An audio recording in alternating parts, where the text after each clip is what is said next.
Corruption yon, Mr. Lacson. Kaya you cannot present yourself as an anti-corruption when you yourself is corrupt. Ayan.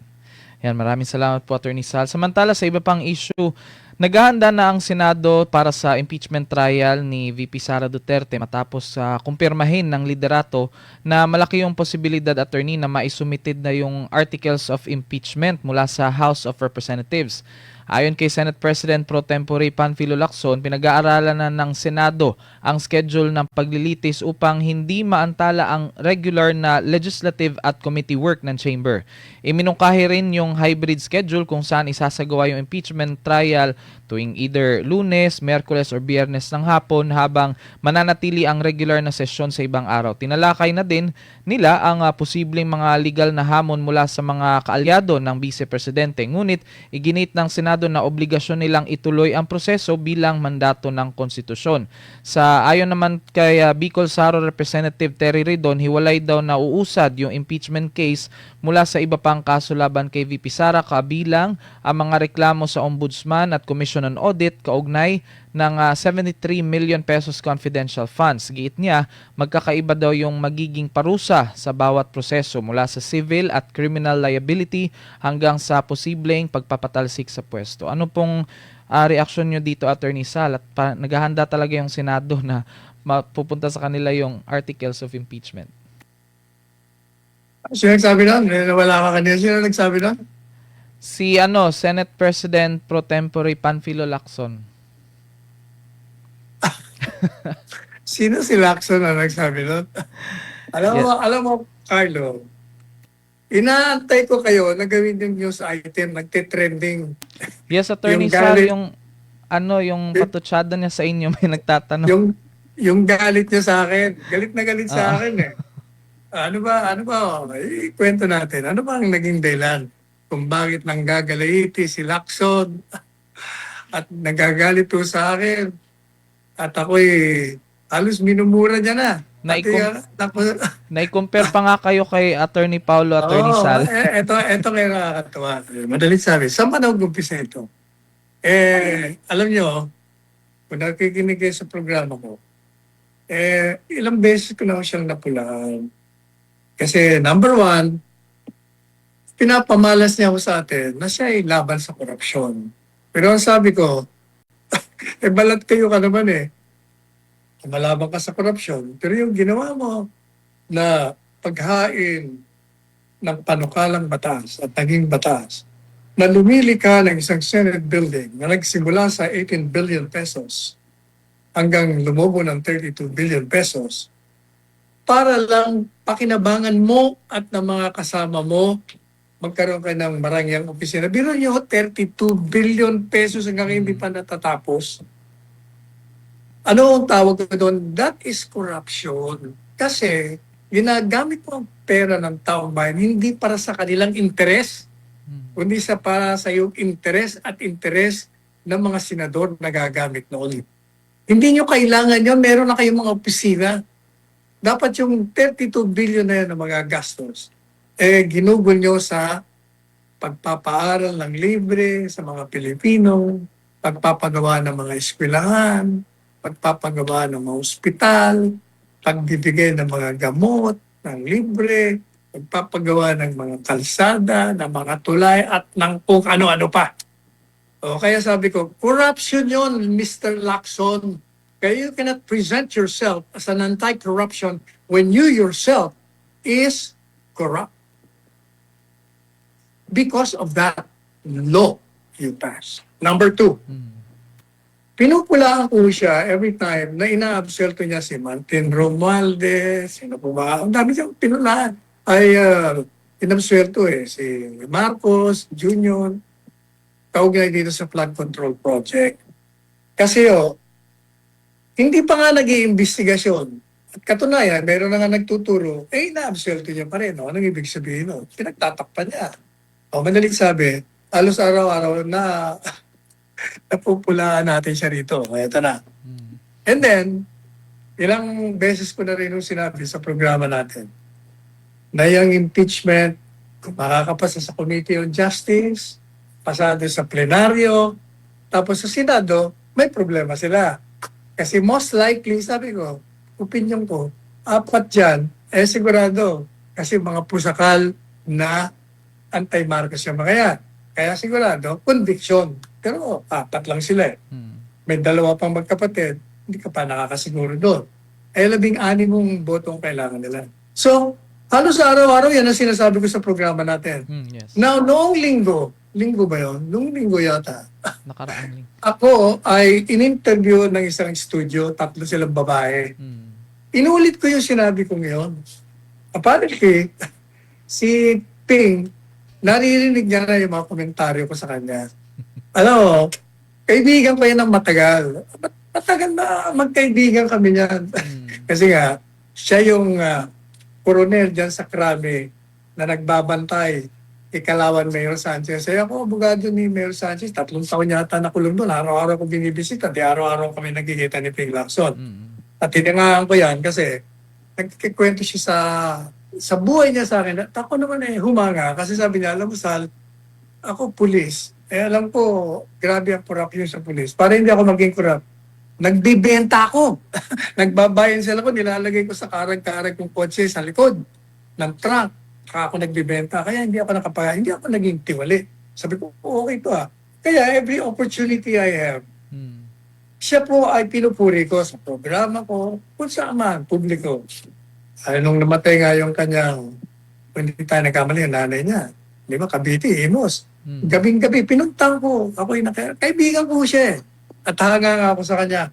Nasira lang nung nagsimula siyang umatake kay Duterte sa administrasyon.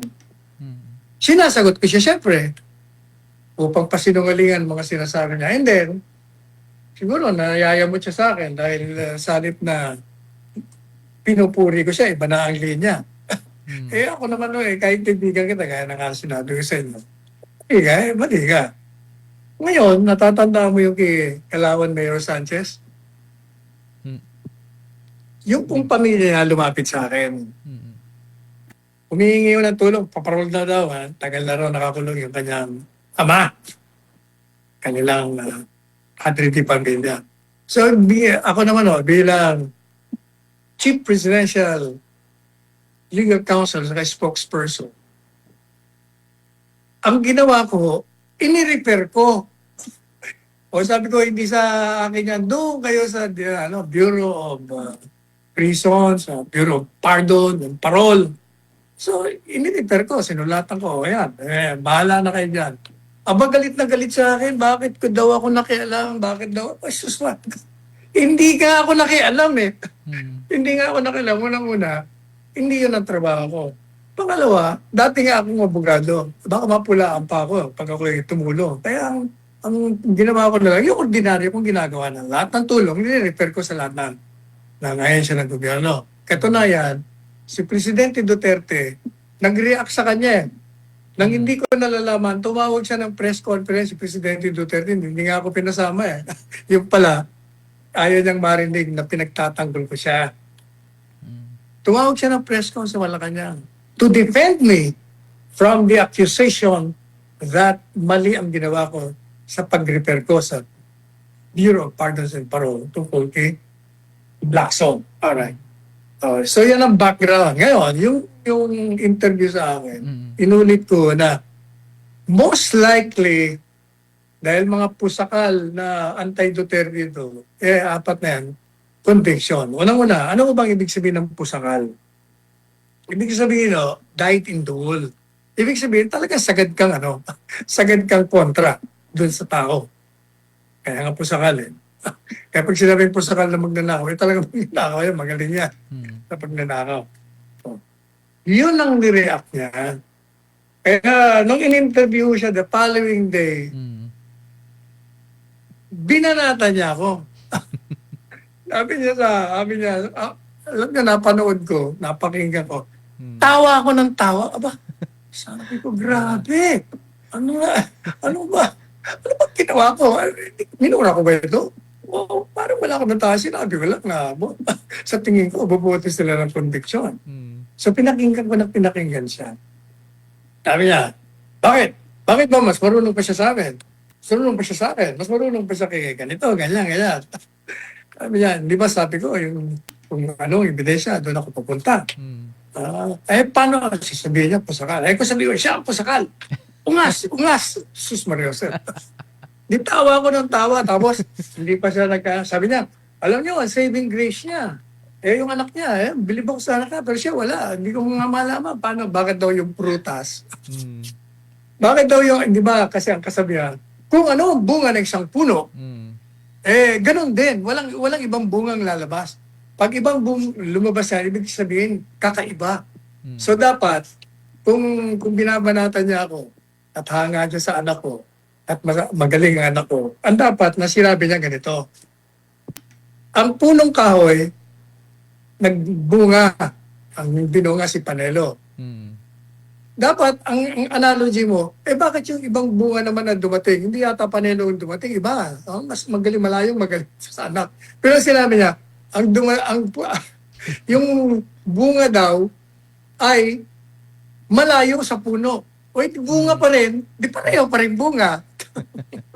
Nalilito na siya Ang ganda loko-loko tuloy. So, ano po sagot ko? Nag-issue ako ng statement.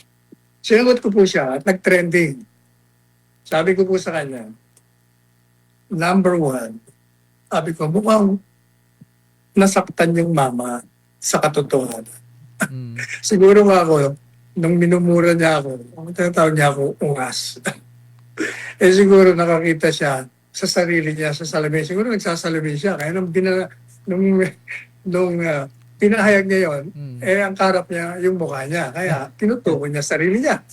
Pangalawa, sabi niya kasi, ano siya, manghuhula. Sabi ko, teka muna. Ang opinion ko lang naman yun. Ang opinion ay batay doon sa galaw mo sa Senado. Nakikita ko na kontra-kontra ka. Sa tingin ko, diretso, ganun din ang boto mo, kukontra ka din. At wala akong sinasabi na siguradong sigurado. Kahit sabi ko sigurado, hindi pa rin masama yun. Kasi opinion lang nga yun eh. Ngayon, kung totoo na ikaw ay kontra sa opinion ko, di sabihin mo, I disagree. Kasi alam mo, Carlo, Yes. napapansin mo ba, lahat ng mga nag-criticize sa kanya noon, ang palaging sagot niya, they are entitled to their opinion. Mm. Never ko siyang nakitang nagalit ng gusto at nagwala. Mm. Ngayon lang. Sinabi ko lang naman, pusakal. Pusakal, ibig sabihin na rabbit. Yeah. Pangalawa, sabi ko, alam mo, Ping, kung isa kang public servant, dapat hindi ka balat sibuyas. Nung ako yung nasa Malacanang, lahat ng banat tinatawanan ko lang, hindi ko pinapatulan kasama sa teritoryo. Pangalawa, ang isang mamamayan na kagaya ay may karapatan na magpahayag ng kanilang damdamin, hulaan ng mga opisyalis kung mali ang kanilang ginagawa, paugnay sa kanilang official function. At yan ang ginawa ko. Ngayon, dagdag ko pa. Sabi ko, Ping, kung hindi mo makayanan ang init sa kusina at napapasok ka, umalis ka sa kusina. Hindi mo kaya yung mga kritisismo sa'yo, umalis ka na lang yan kung hindi mo kaya. Ngayon, eto na. Yeah. Sabi niya, yung anak niya, yun lang ang saving grace niya. Yun ang magaling, mahanga ako doon. Ito, without me knowing, hindi ko naman alam, itong anak ko pala, nakita niya yung away namin. Ang ginawa niya, sumagot siya. Ewan ko kung nabasa niyo na yung sagot niya. Nabasa niyo ba? Wait lang. Nabasa namin, Attorney Sal. Ginawa niyo ano yun. Ginawa niya yung site. Meron ka bang kopya? Basahin mo. Wait lang, Attorney, kasi nag-loading yung phone ko. Pero, ang sagot niya ganito. Yes po. Sabi niya, kasi pinupuri siya ni Ping, di ba? Sabi ni Attorney Paolo, ako po ay nagpapasalamat sa inyong mababait na mga salita. Thank you for your kind words. Pero kaya-kaya ni dati ko na ipagtanggol niya ang kanyang sarili. Pero ako, sabi niya, ako po ay proud son of Attorney Salvador Panelo and Dr. Araceli panelo. At Yes. kinukuha ko lahat ang mga kagalingan ng bawat isa para magkaya ko. At hindi po ako isang saving grace ng daddy ko. Kasi nga, unang-una sabi niya, agree! Agree ako sa opinion ng tatay ko na apat sa inyo talaga mag-convict. Mm. Ngayon, kung sabi mo, sumusunod ka sa ebidensya at gaganapin mo at susundan mo yan at patay sa ebidensya, magbibigay ka ng desisyon. Sabi ni Atty. Paulo, kung yan ang totoo sinasabi niya na susundin niya ang ebidensya, na wala naman, at ang absueltuin niya si Inday Sara, ako at ang aking ama ay magiging maligaya na aminin ang aming pagkakamali. O yan. Yan ang sagot. Alam ko at yun din ang naging sagot ko sa kanya. Ayan. At alam mo, Mm. alam mo ba na yung anak niya, Yes, kaibigan ng anak ko si Paulo. Mm.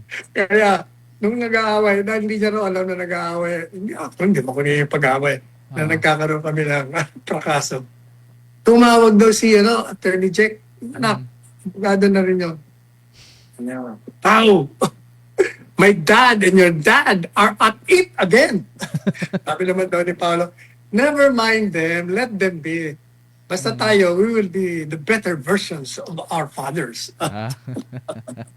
Tapos, pinadala niya rin ang sagot niya. Paano sagot na mga ni Attorney Jack? Wala, padala siya ng puso. Di agree naman siya. Oh. Pero ako, Ping, hindi ako galit sa'yo. In fact, nalulungkot nga ako eh. Dahil hinangaan kita. Natutuwa ako sa'yo ng mga panahon. Talagang nagsinop ka. Hindi ka tiwaling opisyal noong ikaw ay polis. Hanggang naging chief PNP ka. At naging mabuti tayo magkaibigan. Pero, hindi yung dahilan para hindi kita i-criticize kung sa aking tingin bilang public official ay mali ang ginagawa ko. Mm. Actually, yun ay pag-ibig pa rin yun, Ping. Alam mo bakit?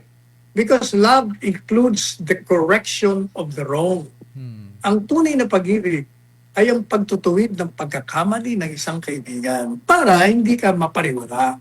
O yan ang tandaan mo. Yeah, at least na-remind po siya, Attorney Sal, na hindi talaga yung personal, kundi based na din sa mga issue na kinakaharap niya. At Tuloy, dahil nga naging personal siya, Mm. sabi ko, if you disagree with me, then you can express it. But lacing it with personal insult and attack is a mark of idiocy. Hindi mo dapat gawing personal. At tawag namin doon ad hominem. Mm. Sagutin mo yung aking sinabi at sabihin mo na hindi totoo yan kasi ganito, ganyan. Huwag ka nang sumama sa mura, sa insulto, ano. Kasi ibig sabihin, hindi mo kayang sagutin yung issue na batay lamang sa lohika, hindi sa personal. Yun. Ayan.